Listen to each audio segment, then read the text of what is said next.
Marjorie Taylor Greene really wants to be a star. Like, really bad. So bad, she's actually stalking an actual legislative star, Congresswoman Alexandria Ocasio-Cortez, like she's Glenn Close in Fatal Attraction.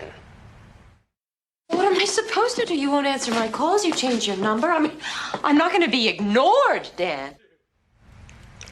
This week, Congresswoman QAnon followed AOC in the halls of Congress, berating and antagonizing her, shouting untruths and insults. And this is not the first time. Her AOC obsession was evident back in 2019, before Greene was even elected to Congress.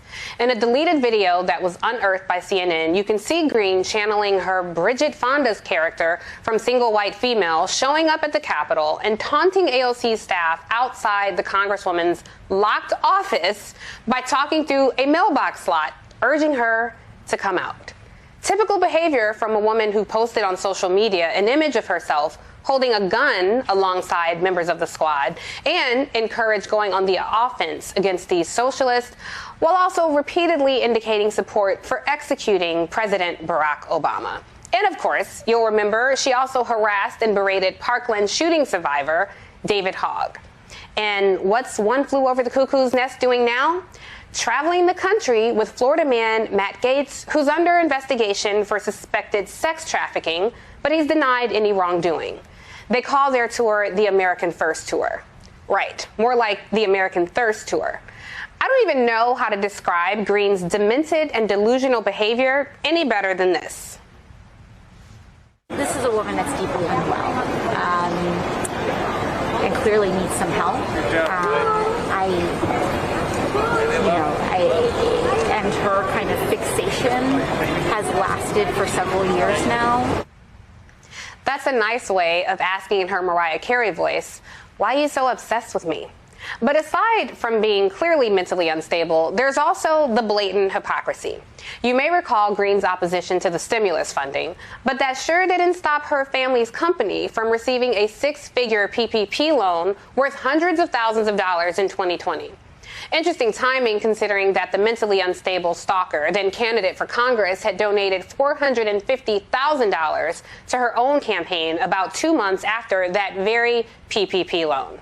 Oh yeah, that's right. Your girl is out here claiming to be the voice for the working class, but she's actually quite wealthy.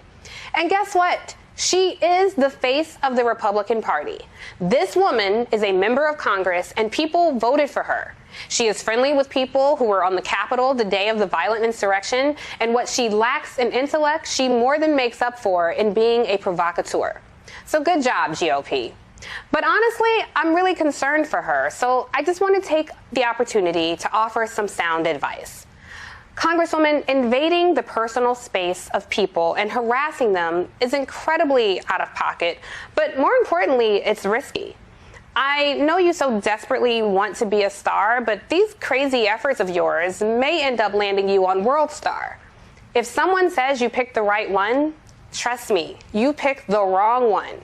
You claim to be a Christian, so fellow believers may spread the gospel your way by offering this ancient text from the book of Don't Do It. Try Jesus, try legislating, but don't try me.